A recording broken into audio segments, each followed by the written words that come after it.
Hello friends, ladies and gentlemen, welcome to the Raymond Nicolet Trust Podcast. My name is Gavrilo Nikolic, and every month I bring you inspiring conversations about the future of education, science and philanthropy from world top academics, scientists, Nobel Prize winners and philanthropists. My guest today is Viktor Maslov. Viktor was praised as one of those people who is close to all-around mastery of his repertoire by the New York Concert Review following his performance at Carnegie Hall in New York in 2010. He gave his concerto debut at the age of 9 with the State Symphony Orchestra of Moscow. Viktor began his studies at the Gnessin Moscow Special School of Music, where he was taught by his mother Olga Maslova.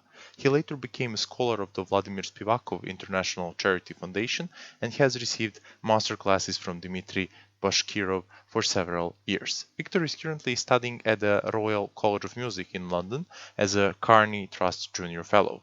Viktor has been a prize winner in several international competitions, including most recently the first prize at the second international Rachmaninoff piano competition in Moscow and the first prize at the Antwerp Piano International Competition, both in 2020. If you're curious to learn how to become a world-class pianist, as well as learn how to engage further with Viktor, you need to listen to this episode. In just a moment, the one and only Viktor Maslov.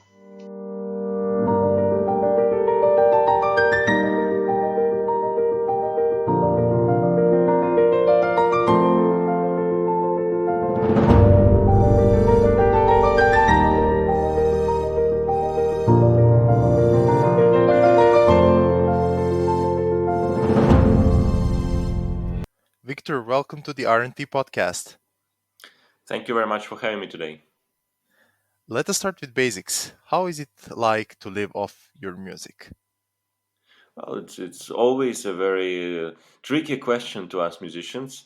I'm doing what I really love to do, and I'm one of the fortunate people who can devote all my time to music.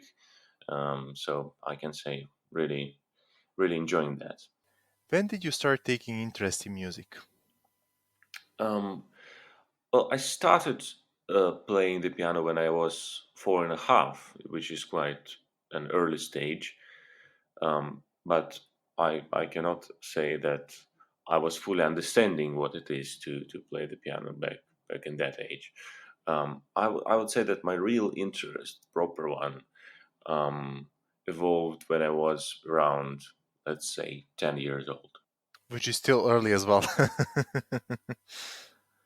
Well, for some people it's earlier. For some people it's later. But I think 10 years old is a good age to start seriously thinking of music.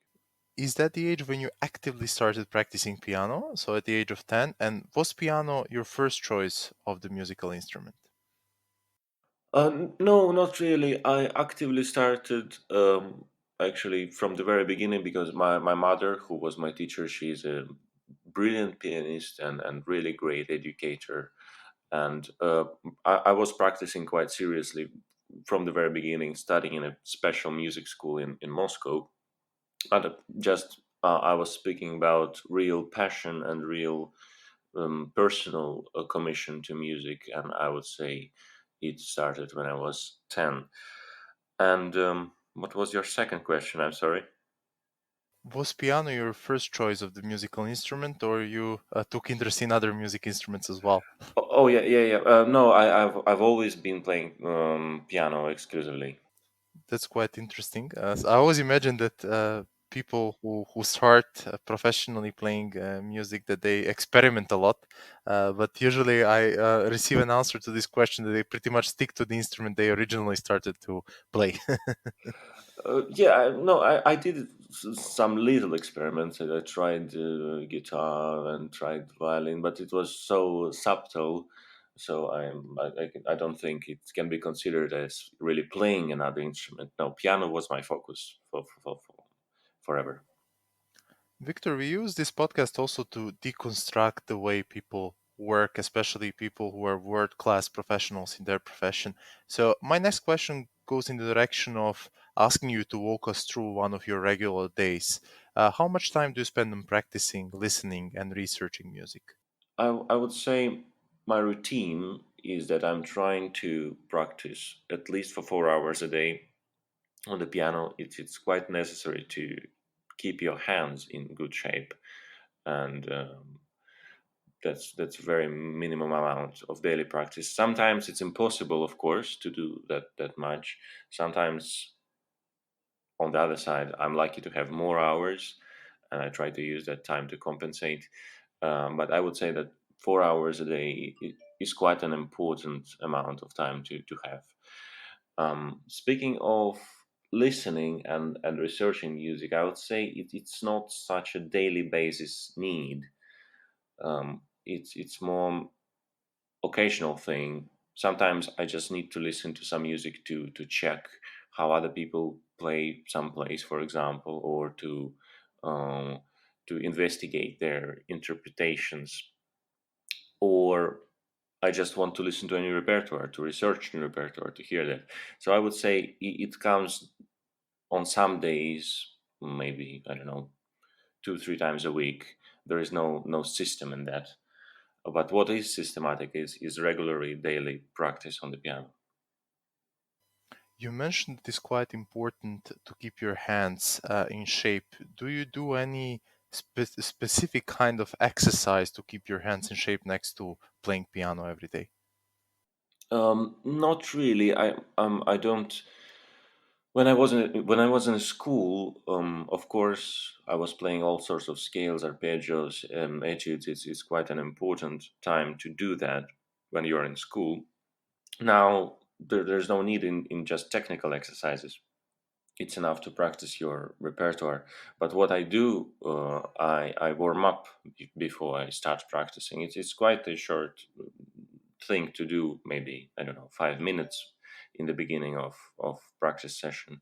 But it's just uh, some easy passages just to warm up your hands so you don't get an injury. It's quite a routine. You mentioned the injury. Did you experience any injuries in your career so far, and what kind of injuries can piano artists experience? Yeah, all it's quite a big danger, of course, for every pianist, and we all afraid of getting that. I'm lucky one. I just had it once or twice in my life, in early stages of my playing career, and I think because I do care about warming up, it's quite rare for me to have an injury. It can be all sorts of muscle injury in your hand, and when you get that, it's impossible to play the piano. So really trying to avoid. Is it something you are not allowed to do as a pianist? So, for example, I can imagine, but you can correct me if I'm wrong, that you were probably never allowed to play sports like basketball or handball, where you use a lot of your hands. No, of course, it's not such thing that you are not allowed to, but you must be very careful when you play active sports. I mean, I do like to play sports, for example, in football. Um, I really like, and I even can stay as a goalkeeper. But I'm trying to be very careful with my hands. It's better to miss a ball than to get an injury. So. Victor, if I would ask you to compare, bearing in mind that you have studied music both in the UK or in Russia, would you say that it's more difficult to study music in the UK or in Russia? It's a very good question because two systems are definitely quite different. What I really cannot say is what is more difficult because it's not about difficulty really. It's about approach, I would say. For example, in Russia, they are more um, they are more focused on academics, and apart from your principal study, which is playing the instrument, you do a lot of academic work researching the history of music, harmony lessons, oral training, and many other things. On instance, in the UK, you are more flexible with your schedule. You focus on practicing the instrument, and you can devote some time to academics. but it's much less than in Russia. So it's just a different approach to the same goal, to become a very a complete musician, complete professional. But here you have more freedom to choose how you do that. So if I get your answer right, if I got your answer right, you pretty much would advise anyone to combine as much systems as possible just to get a different perspective in their careers. Yeah, absolutely, I agree on that. If you want a full picture, you should try different systems. That's right. Bearing in mind that you're a professional musician, currently undergoing studies also in the UK, how did COVID pandemic so far impact your work? Oh yes, here we come. The in the most terrible way, to be honest. Pandemic was a big surprise, not only for musicians, of course, for everyone, but for arts especially. It was a very bad impact because all concerts hall were closed, and many of them are still closed, and it's quite slowly coming back. Audiences are reduced right now, but at least some concerts are coming back. So I can say that COVID impact was really bad on classical music, and all of us, I'm sure, really looking forward to concert halls to be fully reopened so we can come back to normal classical music playing. Well, that's probably already the case in the UK, no? Yeah, it started. It began to reopen. I think we still have to reduce audience in the concert halls. Not 100% capacity, but at least something is going on, which is great. The next question is a question I usually ask all professional musicians, so I'm kind of really interested to hear your opinion on this one. Do you think that live coverage of concerts and events over YouTube and similar streaming services is here to stay? What would you say? Yes, I think a live coverage is to stay, and it's actually a good thing. I believe because it's good when you can hear a concert which is going on in London when you are sitting in Paris or Berlin, and you don't need to buy a ticket to go somewhere. It's a good thing that we have live coverage, but what is impossible to substitute is attending a concert live, to sit in the concert hall and to enjoy acoustics, enjoy real live piano music playing. So I think it's a good that we have live coverage, but it's not fully a substitution. Did you have an experience so far of recording such a live event in front of an empty audience live and then having thousands of people watching via live stream? Yes, I had. I did some online concerts during pandemic. It's for me. It's not a bad experience. It's okay. In some sense, it was almost as good as a real concert, but still, I would prefer real concerts, of course. I guess the biggest issue with playing in front of an empty hall is pretty much the issue of motivating yourself. Although you could have like thousands of people watching online, it's pretty much different because you don't see their reaction. You cannot, let's say, adapt your style of playing to meet their expectations. Yeah, you're absolutely right. There is very little, if I wouldn't say no, connection with audience when you are doing an online event. You cannot feel their emotions, and it's a bad part of it. Even when you have 10 people in the audience, it's already some connection, and you are actually doing one thing. You're creating musical experience. Yeah, you're absolutely right. Victor, you're only playing classical music. Why do you think classical music is still attractive to the audience today? It's a good question, but what I would answer is I would say, why is Leonardo da Vinci still attractive? Why is great sculptures are attractive? Why is great architecture of Greece and Italy are attractive?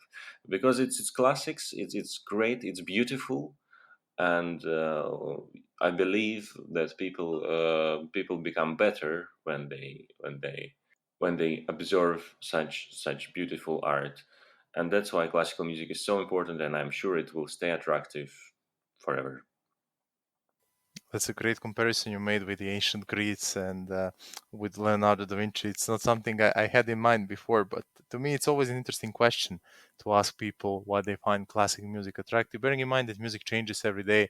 And for the last few centuries, we have seen that classical music is here to stay, and it was never really challenged. And you could never, even people who never in their life heard the classic music, they would never kind of complain against it and say, so we should get rid of this.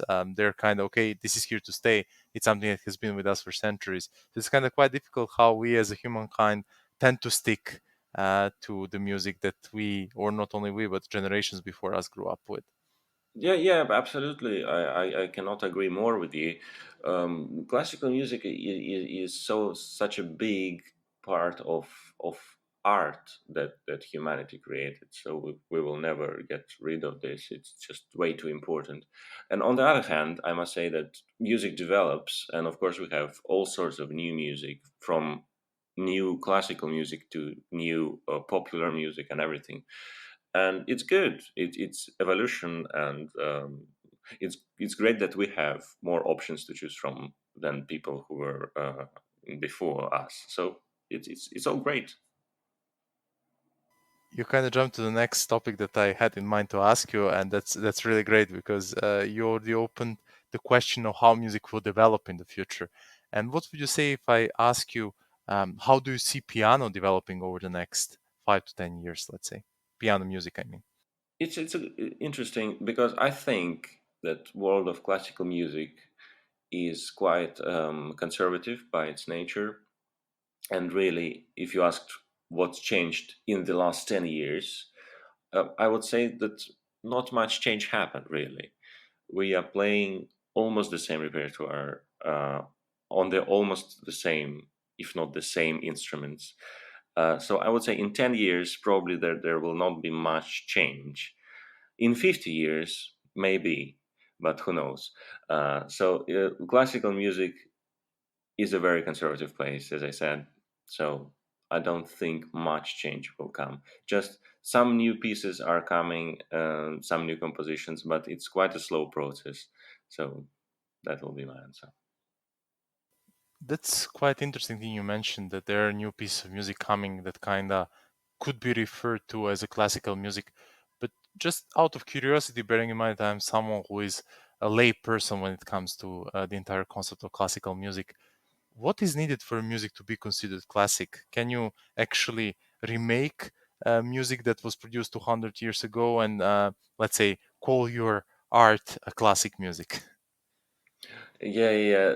For this question, I think there are books written, and no one really finds a good answer for that.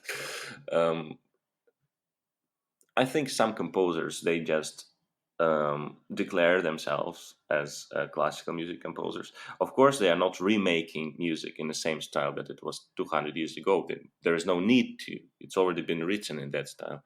They try to create new style. It's quite a big. I think this is the biggest challenge classical music has right now, is lack of new ideas. It's very difficult to create a great new piece when there's always there is already so many. Um, so I think just composer declare himself as a classical music composer, and then it's up to audience to decide if it's good or not, and if they want to hear it you on the daily basis or not. So big discussion on that. Victor, have you experimented with any other forms of music so far, or you have pretty much always stick to the classic music?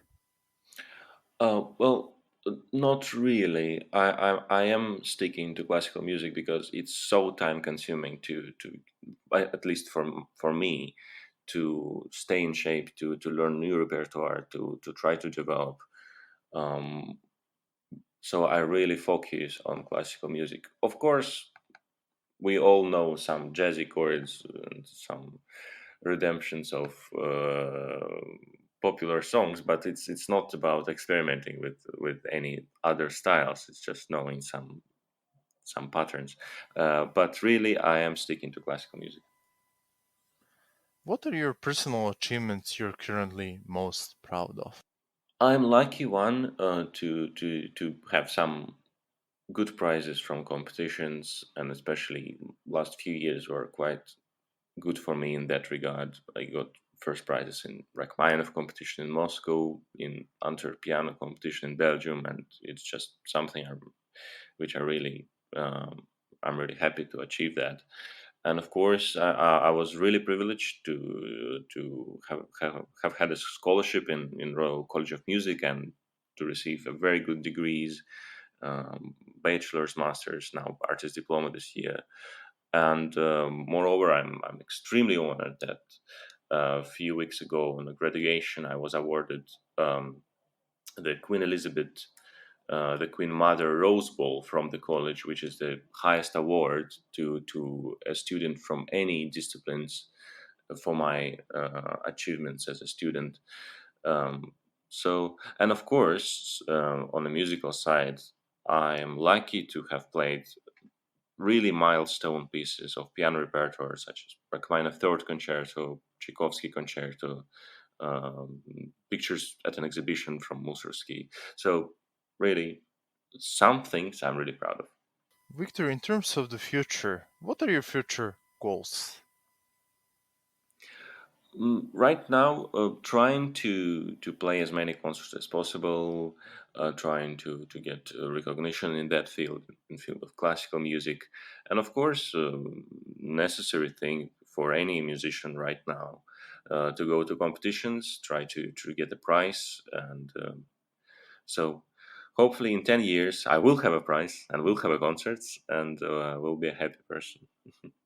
Just in terms of reflecting yourself and how you looked like or how you played 10 years ago, what advice would you give to your past self from, as I already mentioned, let's say 10 years ago? Advice to myself 10 years ago. Well, Exactly. of course, to first of all, to buy Bitcoin. uh, This is a good one. and apart from that, I would just tell myself to never to be afraid and to go for my dreams and my goals, and to really research all types of new repertoire. Um, I'm really happy that I already did that. But if I could advise myself, I would advise to do it even more. Victor, any last words, anything else that you would like to mention? I would just like to say that I'm really happy to be at this podcast today and to be a patron for Raymond Nicolet Trust. And I'm really thankful for the opportunity to talk today. And best of luck. Thank you very much for your time and thanks for being my guest in the RNT podcast. Thank you very much.